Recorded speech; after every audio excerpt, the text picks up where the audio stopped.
Every year, Minecraft transforms itself with a new update, bringing us all back to our old survivor worlds. But what if I transformed everything in the entire game into the ultimate survivor world? Hang on, didn't I already do that? In 2021, I set out on the ultimate task, to transform all of Minecraft's structures and biomes to create one giant multi-biomed island. But this time, I'm taking things to a whole new level. Not only will I be transforming every in-game structure and biome on a much grander scale with brand new build inspirations from across the world, but I'll also be creating an entirely new dimension, adding custom quests, shaping a unique backstory for the game, reimagining mobs in epic boss battles, and even reviving some of those mobs that we lost to Minecraft's mob votes. And I'll need your help every step of the way. You guys get to decide what's included. That's your cue to hit up the comments and subscribe so you don't miss a thing. So to get started, there are a few things on today's agenda. We've got to choose our island's biomes, plan the map layout, create the base map, add all the vanilla structures, and even transform our first biome. To choose which biomes made the cut, I of course had to ask you guys for some opinions. And you had a lot of them. So when this island looks like a crazy colour wheel, I'm blaming you guys. So with 13 main biomes in mind, without even including caves, oceans, or the dimensions, it was time to actually plot out a plan for our epic multi-biomed island. Steph got to work drawing out this insane plan of the project, and this process really helped us visualise how we could incorporate all the key aspects of Minecraft survival on a single island, and how we'll bring ours and the community's ideas to life in each biome. You guys really wanted us to make a couple of custom biomes, so we planned some completely new, original biomes, along with some reimagined versions of Minecraft's vanilla biomes, and of course our staples like the desert and jungle. You guys highly requested the Cherry Grove, Pale Garden, and Mangrove Swamp this time, so we of course made some plans for those biomes and some structures that we think would suit them. Each biome has several fantasy themes, many inspired by real-world places that you guys wanted to see in the project, and that we'll travel to in person to learn about firsthand to really do them justice. Obviously, this is just a rough first draft, but you can already see how much more ambitious this project is compared with the first, and there is so much in store. Let us know in the comments which ideas are your favourites, and what else you think we should add. Before I build the foundations of the island, I'm excited to tell you guys that the original Ultimate Survivor world is finally out now on the Minecraft Marketplace, so make sure you Bedrock players go check it out. On top of that, you guys can download the USW Quest Pack for Java via my Patreon, which adds 20 epic quests to the original map, with unique bosses, a ton of custom items, puzzling challenges, and much more. Anyway, moving on to whipping up our island in World Painter.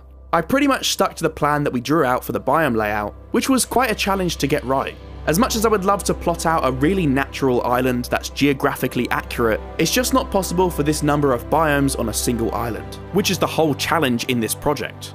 But to be honest, something about this sort of biome colour wheel is pretty satisfying, and separating the sections with small rivers helped me establish some clearer boundaries that would allow me to terraform each segment more easily. So, how did the USW2's biomes end up like this? Well, since this map is sort of like a clock, we thought it would be cool if its backstory related to time. It is said that the island was once whole, but the rising energies from the end portal beneath it caused it to fracture, splintering into 12 distinct segments around the central biome. The rumblings of the Ender Dragon not only fractured the physical island, but it fractured its timeline, with each segment transforming into a snapshot of the island's past, from their equivalent of Earth's Ice Age, all the way to periods of volcanic eruptions. Seeing this in game is pretty surreal after so much planning, and we have an enormous space to work with. The basic terrain is looking awesome already, even though it will change a lot when I terraform in-game at the start of each biome transformation. And so, with the foundation set, I got to work making some in-game adjustments before getting started with placing our structures ready to be transformed. I'll be tackling the classic vanilla structures, so my first task was to extract a variety of vanilla villages and place them into their respective biomes. After that, I placed down 2 ruined nether portals, one in our custom volcanic basalts biome, which is said to be part of the Nether spilling into the overworld, and the other on our tallest floating island, which will later be transformed into a portal to our new custom dimension. I'll also be revamping some pillager outposts in several biomes, in addition to the most iconic Minecraft structures: the Desert Temple, the Jungle Temple, the Ocean Monument, and of course the Woodland Mansion. You may have noticed that the mansion is located in the Pale Garden segment of the island. There's a whole lot of backstory behind what happened here, which will of course be revealed in the Pale Garden episode.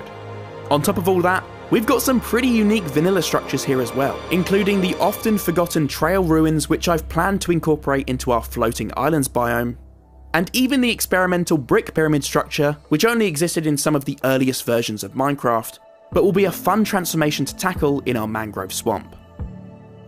With all our vanilla structures in place, there's still plenty of space left for all the custom additions we'll add throughout the project, including some cool wandering structures for the island's wandering traders, a new stables structure where you guys will be able to buy custom mounts to ride when exploring the map, a battle arena where you can even fight your friends for rewards, and so much more.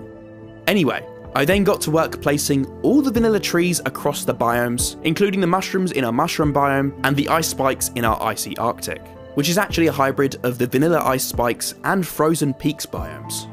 For the Pale Garden, I actually had to make some placeholder trees for the meantime, as I added them before the Garden Awakens update released, but they will all be switched out to the real deal by the next episode. With all these biomes and the vanilla elements set in place, I'm already feeling so inspired and have so many cool ideas. The Cherry Grove has been a biome I've wanted to transform since it released, and it would make such a cool spot for some Japanese-inspired architecture, and I'd love to add a custom deer mob to this biome. The desert is always such a fun biome to transform, and this time I like the idea of Babylon inspirations for the Desert Temple, and maybe some Polynesian influences for a village on the beach. Plus, it could be a cool spot to revive the crab mob that lost the mob vote. But I want to hear from you guys. What do you want to see me build in these biomes, and which biome are you most hyped to see upgraded? If you said the meadow, today's your lucky day. Starting in the centre of the island, just like we did with the first USW, we're jumping straight into our first biome transformation. First and foremost, I wanted to make some subtle changes to the terrain, but nothing too drastic since this is our starting biome, and vanilla meadows tend to be pretty tame. Just like the plains transformation from the original USW, I also added some boulders to spice things up a bit and make exploration a little bit more interesting. I think these boulders are definitely an improvement compared to the first project, as I've learned so much since the first Ultimate Survival World series. And next, I got on with the trees. This time I really wanted to focus on creating some trees that felt true to vanilla Minecraft, exaggerating the size and some of the branch shapes, but focusing on making the general shape of the foliage feel quite rounded and almost bubbly, just like the original trees. In the oak trees, I also scattered in a couple of new Big Apple variants amongst the leaves using player heads, which you'll actually be able to collect from the tree, and they'll give you a little extra buff in comparison to regular apples. When the first Ultimate Survival World released, you guys mentioned that you didn't want to destroy the custom trees I'd built, which is very thoughtful of you. So, we've worked on a really cool solution this time around: custom saplings. Now, when you destroy any custom tree across the map, there's a chance you'll obtain a custom sapling that you can use to regrow my upgraded trees. Since they offer a fair bit more wood than vanilla trees, we even scaled up the time it takes for them to grow, so you have to wait a little longer to replenish your wood supply. This is just one of the many features we'll be adding throughout the project, based on all your feedback from the first USW map. While I placed down our custom trees, you may have also noticed some patches of different coloured grass in the terrain. These are plains patches that I added, because otherwise, certain mobs wouldn't spawn here in the meadow, including horses and pigs. And that just about wraps up the meadow terrain. Things are pretty simple for our hub biome, but it feels so nostalgic and true to Minecraft, and the perfect setting for the transformations to come. So, where do I start with the structure transformations? Well, what screams survival Minecraft more than the beloved dirt hut? It's not a vanilla Minecraft structure, but it is essentially the first thing every Minecraft player ever built in the game, and it's a staple to every survival world. On top of that, this structure will be an important hub for this island. At the centre of everything, it will be an archive of all your discoveries through your playthrough of the map and the key to completing the game. In USW legend, this was actually the original dirt hut, the very first of its kind, rumoured to have been built by none other than Steve himself. Starting as a basic dirt hut, providing shelter at the centre of this crazy island, legend has it that Steve expanded on his base over many years, creating the Island Archives, a hub for his research of the island's many biomes and the energies coming from the End Realm that caused this world's fractured biome phenomenon. To create the Island Archives, I was pretty inspired by Italian Renaissance architecture. Steph and I took a trip to Florence last year and its cathedral is mind-blowing. The dome is actually the largest brick and mortar dome in the world, and climbing it in 40-degree heat was not our smartest idea. But the intricate Gothic details of this building are so cool. The scale is so intimidating, and it just feels like the perfect inspiration for a grand structure like this. So I focused on getting the dome nailed first, using copper as a placeholder for now, so that I could easily replace the rooftops with a moss and grass gradient later. This is technically a dirt hut after all. I then worked my way down and carved out some intricate windows on the main tower. I know dirt huts are usually pretty stuffy, but one of this size needs a bit of light or else there'll be unwanted mobs spawning inside. I even built these statues around the main tower, adapted from one of the knight statues from my first ever world building project on the channel. Not only is it a fun little Easter egg, but it also fits so well with the Gothic vibe of this building. It's a bit like a friendly gargoyle, I guess. I never knew that real-world gargoyles are there to drain water away from the building's walls to prevent erosion. My statues are a little less useful, although they are said to represent 4 brave warriors, each hailing from different biomes across the USW too. I guess we'll hear more about them throughout the series. Anyhow, I finished up the main tower, and as you can see, this style we chose also really lends itself to what we have planned for the inside of the archives. We knew we need a large chamber in the centre, surrounded by 12 adjoining towers for each biome, so this worked perfectly from both a structural perspective and nailing the grand vibe we were going for. So, why are there towers dedicated to each biome?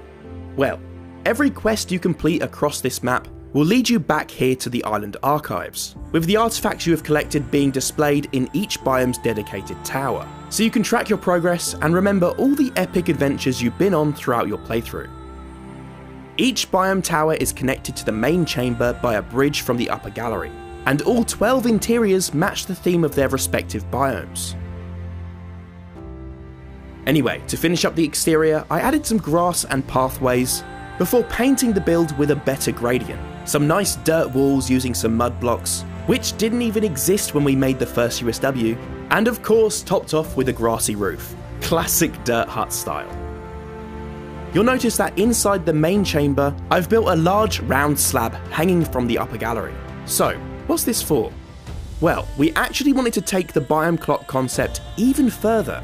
Not just as a cool bit of backstory about why the biomes are so different to one another, but something that will actually affect you guys when you play in the world and attempt the quests across the island.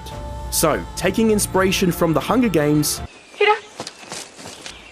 each segment of the map will have special biome-related events that happen on specific days, some of which will be dangerous, and some of which you'll have to make sure you catch in time for certain quests. Each day, you can check out the biome clock here in the Island Archives to see which biome event is active that day. Before tackling the grand centerpiece of this giant central chamber, I wanted to really focus on some nice detailing throughout the interior, so that you guys don't feel disappointed when you step inside. Given that this build was somewhat inspired by the Renaissance, I really wanted the ceiling to feel special as well, just like those intricate painted ceilings we saw in Florence. If only I could whip out a paintbrushing game and paint a nice Minecraft mural for you guys. I also thought it would be cool to add a couple of giant banners.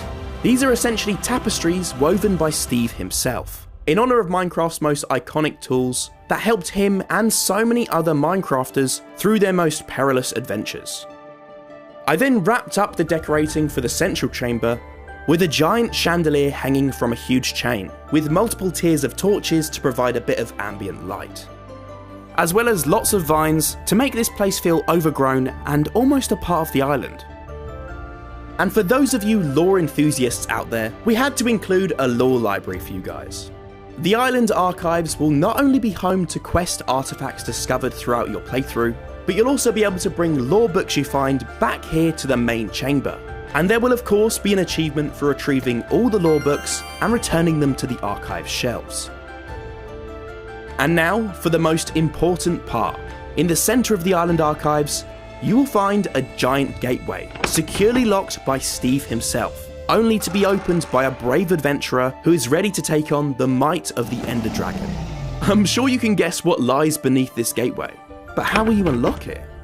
Well, once you have recovered all the artifacts from a biome by completing all of its quests, you will unlock that biome's epic boss battle, in which you will face one of 12 custom bosses, some of which will be familiar to you, but with brand new abilities. Each biome's boss will drop a giant gemstone known as a prismatic core, said to echo with the essence of its home biome. Once retrieved, each prismatic core will take its place atop its biome's tower back at the Island Archives, marking the completion of the biome.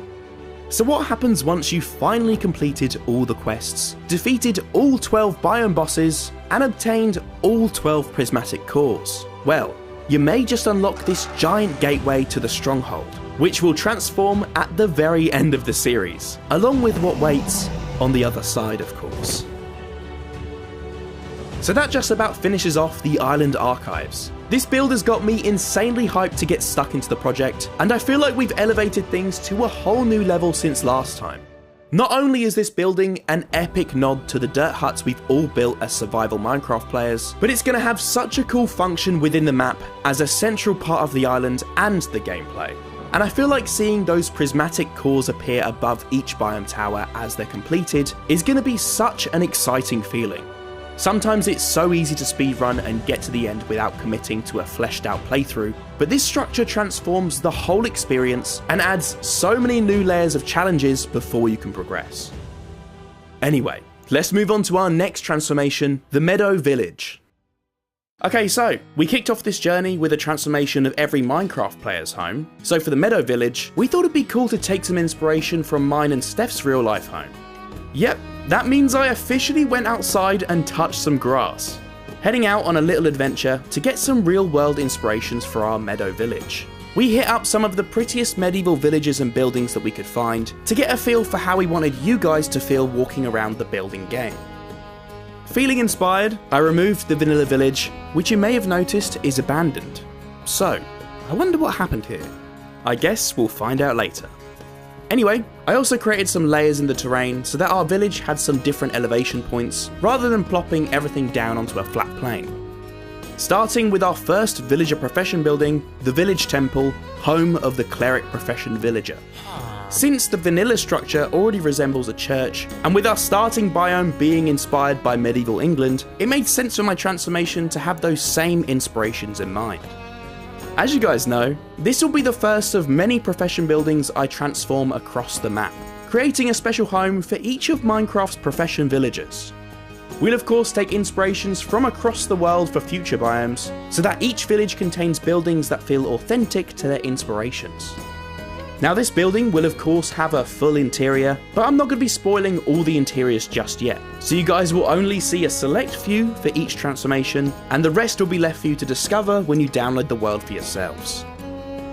For this structure transformation, I really wanted to focus on creating an elevated version of Minecraft's vanilla village temple structure, maintaining that steeple-like tower on one end.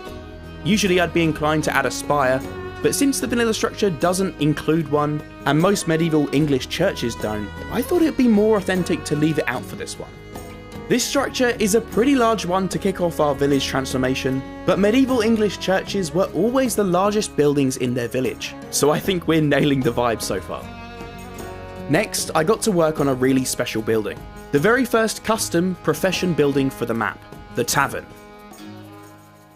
I'm not much of a pub goer myself, but any fellow Brit out there knows that there's a pub or tavern in pretty much every English village. And this particular tavern is going to be the liveliest building in the whole biome. You'll see why when we head inside. For the details of this build, I really got inspired by the buildings we checked out in person, as well as the taverns I've enjoyed exploring in video games over the years. I wanted to create a main space for you guys and the villagers to commune, but also an adjoining tower for sleeping quarters, just like a traditional inn would have. To me, this is exactly how a cozy tavern looks in my head, with tons of tiny details from a little bath to flower pots along the windows, and of course a big hanging sign out front. To really transform the in-game experience of villagers for you guys, we wanted to do something that made this place feel more lively and interactive. I built a cozy interior packed full of details, from wine barrels to custom player head tankards, but despite all the tiny details strewn throughout this interior, I wanted to take things to a new level.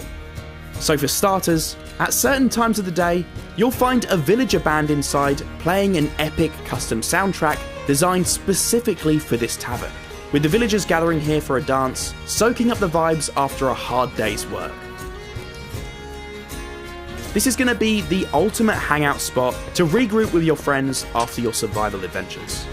On top of having a medieval dance-off with the villagers, you'll also be able to quench your thirst with our first new mob addition, the Innkeeper Villager. The Innkeeper will be able to brew you a variety of custom drinks should you bring along the materials needed to make them, and each will have custom effects. Each time you brew a drink, the Innkeeper will offer a new recipe with new effects you can try. Some will help you in your survival adventures, while others will be fun to prank your friends with. I've got to admit, I'm super proud of how the tavern turned out, and the ambience in here is absolutely unreal. Survival Minecraft has literally never felt so lively. Next up, I got to work on a staple for any medieval-inspired village, the Weaponsmith.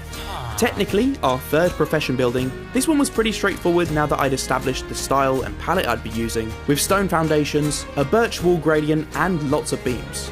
I built a nice balcony up top, and even made some custom banners to create a sign to hang on the building so that everyone in the village knows where to get their weapons, along with a little furnace and workstation outside to mimic the vanilla version. I won't spoil the interior for this one, but I think it's clear to see that this makes a really nice addition to the village. On a similar theme, I tackled our next villager profession building, the Toolsmith. For this one, I wanted to replicate the shape of the vanilla version, but with a little twist, keeping the workshop open to the elements. I built a large set of bellows to keep the furnace fires roaring, along with a ton of tiny details around the interior to bring things to life, so that it really feels like this villager has been hard at work and has left things lying around the workshop. All of these buildings will of course contain loot as well, but since the USW1 had pretty overpowered loot, this time we've actually made the loot scale depending on how many players are in the world. So things will feel super balanced, and there will of course be plenty of custom weapons, tools, and more to discover, as well as the usual loot you'd expect to find in Minecraft. Next, I just had to create another custom villager profession, as it just felt like such a good fit for this meadow village. So this building is the bakery. Again, I felt like I had a really clear idea in my head of how I wanted this to look, with that classic red and white canopy out front. I also wanted to make sure I made this building big enough, as it would sort of be a general goods store for the villagers, as well as a bakery. In the smaller section of the building, I created a little bread oven and storage area where the baker can bake bread, obviously. And in the main section, I created a little stall of eggs out front, along with a whole range of goods on the inside, from pineapples and turnips, to cakes and donuts. I had a lot of fun messing with different blocks and custom player heads to create all these little details. And so, with the bakery detailed, painted, and set into place, I still wasn't finished with this transformation. At the bakery, you'll be able to purchase different baked goods from the new Baker Villager, with a mechanic similar to the Innkeeper's special brews. So before moving on, I paid the baker a visit and nabbed myself a donut to give me a little energy boost to get through the rest of the building. You'll also find the egg vendor villager out front, who will sell you different spawn eggs that can be really valuable for making spawner farms for the mobs you need, or even just for purchasing pets. Every few days, the egg vendor will sell a different selection of eggs for you to choose from, with specific materials being required to purchase them. Anyway, for the next building, I felt like I should tackle the farmer profession, another staple for any medieval-inspired village. So I started by setting out a quaint barn-like structure for the main building, sticking to the same style as the other buildings in the village. You may have also noticed the little rooster I added to the rooftop. This is actually inspired by a weather vane. A weather vane is a metal instrument used to indicate the direction of the wind. And the cockerel is a pretty traditional design for an English one, although weather vanes can actually be traced back to history all across the world, which is pretty cool. For this one, I was actually really inspired by hop kilns, also known as Osthouses, which have a really distinct structure, and this particular style is very unique to England. They're specifically this shape to allow wind to travel into the building to dry out hops, and I thought this could nicely link to our new tavern profession building, as the innkeeper could use the hops for the tavern's various brews. To add some more intricate details to the farmer's house, I made a little chicken pen before moving on to creating a water wheel to attach to the side of the building. I thought this would be a cool addition that perhaps the farmer uses to mill the wheat from the surrounding fields and give the baker a helping hand in supplying the rest of the village with some nice bread. So with the final details added, I painted the farmhouse and set it into place next to a little lake for the water wheel.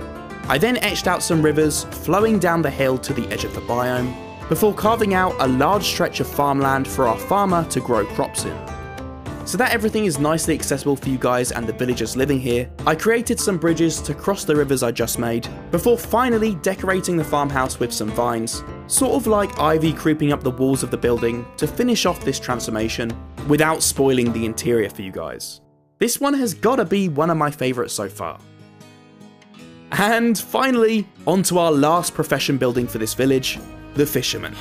Now this building has a bit of a story, and is said to be the home of the founders of this village. They pretty much live in a miniature castle on the outskirts of the meadow, which gave me an opportunity to squeeze a medieval English castle into this build somewhere. In the USW2, many of the noble families of the island earned their wealth and status through their business, and this family made a hefty buck from being the most talented in their field. Known as the Legends of the Line, the Hookwell family gained their wealth in a pretty unusual way. The Meadows fisherman villager, George Hookwell, is said to have an uncanny ability to understand water and the life within it, catching the most valuable fish in the land. One day, whilst out fishing, he discovered a strange artifact, the Heart of the Sea, which he used to craft an underwater conduit. Able to explore the depths like never before, he discovered hidden treasures and rare fish, bringing settlers to the meadow, resulting in the establishment of the village, as well as attracting merchants from distant lands, making the family a fortune. So that explains this little castle where the fisherman lives, which has plenty of space for the whole Hookwell family, as well as all their fishing supplies, a little boathouse, and even a fishing deck attached to the main tower, so George can teach his grandkids his craft from the comfort of his own castle. So while I build the villagers' remaining homes, you guys are probably wondering how this village relates to the overarching story of this world. Well, this village was actually said to be the original home of Steve. Over the years, the community developed a mine shaft, which we'll tackle in the Caves episode of the series, to gather materials, until eventually they dug too deep into the depths of the island, awakening a fearsome creature from another realm. The rumblings from the End Realm is what triggered the fracturing of the island and the biome phenomenon you see here today.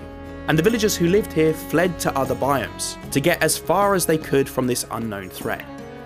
Steve, however, stayed put. In fact, he took himself further into the danger, crafting his dirt hut base right above the source of energy surges that had fractured the island, so he could investigate and securely lock the gateway from the outside world, as you guys already know. The Meadow Village itself remained largely intact, but abandoned. So this is technically an abandoned village transformation, as you may have guessed from the vanilla abandoned village that was here at the start. When you find yourselves awaking on this strange island, the Meadow Village will be a little worse for wear, and your very first quest will be to restore the village so that the villagers will return home. And you may even receive the first clue to the island's treasure hunt, said to have been set up by Steve himself. Anyway, on to my final task for this transformation, decorations. I kick things off by upgrading the village bell, creating a tall medieval structure which may or may not use an invisible rabbit to keep the rope in place. I then moved on to redesigning the vanilla village lantern, which I've never been too keen on, to be honest. I created a couple of hanging lantern options, with one that I could attach to buildings, as well as a traditional upright lantern. Next, I turned my attention to the pile of pumpkins and hay from the vanilla village, which I of course had to make some little wagons for. My favourite is probably the tipped over one, and I think it's little details like this that really make a build feel immersive and alive. With some wagons ready to place around the village, I decided to also make a small upgrade to the farmland you find in vanilla villages, before building a scarecrow to place in the farmers' wheat fields to protect the crops from, well, I'm not sure what actually, since there aren't crows in Minecraft. Next, I built a couple of wheelbarrows for the villagers to use for their gardening, and then I designed a cute little well as an extra water source for them too. On that gardening theme, I thought it'd be cool to build a few flower beds to add some colour throughout the village. And of course, didn't forget to transform the vanilla market stalls, where you guys will find plenty of villagers to trade with in the village. For the last few details, I built a large beverage barrel, which you may have spotted in the tavern's interior as well, along with some large piles of logs for the villagers to source wood from. I couldn't resist building a little medieval inspired pig pen to place alongside the farmer's profession building, and even returned to the village temple to build a graveyard, with a variety of tombs and gravestones adorned with a mixture of flowers, where the meadow villagers can honour their lost loved ones. With all my decorations finally complete, I spent ages choosing the perfect spot for each detail, setting everything in place throughout the village. I created a little market area in the square where you'll find the tavern and bakery, as this area is the most bustling part of the whole village, and it just made sense for all the trading action to be focused around this square. With the final details set in place, I surrounded the village with trees and flowers to wrap up my upgrade of the Meadow Village. And so, with a crazy start to the USW2, let's take a look at how the Meadow transformation turned out.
Wow guys, what a start to the project. This world already has so much depth and playability, and our Meadow transformation is a great hub for an adventure. Which biome do you want to see next? We've got more than 12 to choose from, and you guys have given me so many cool ideas already. Don't forget to check out the original USW on the Minecraft Marketplace for Bedrock and the Java Quests pack on my Patreon. And be sure to like and subscribe if you want me to continue with the project and release the world download. Apart from that, I'll see you in the next one.